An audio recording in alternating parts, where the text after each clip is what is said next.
Menteri rang ba ka Jylla Conrad ki Sangma le thu ba ka jingwan chim Tika ki Paidbah kala Kiew na kashipho 1000 ngot shisngi shaka khatsan 1000 ngot.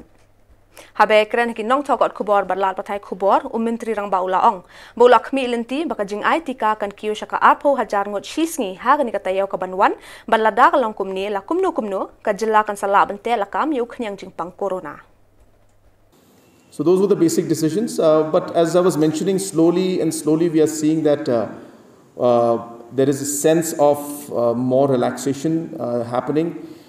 We are seeing a sense of the business economic activities picking up, and we are trying to ensure that we don't allow too much of it also, so that the COVID does not spread again.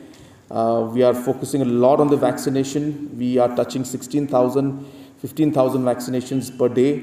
So that's now jumped up from the 10,000 which we were last week.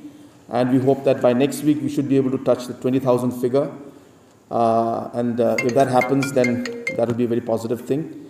And if we are able to touch 25,000 shots per day, then hopefully by September, early October, as I said, we should be able to saturate our population.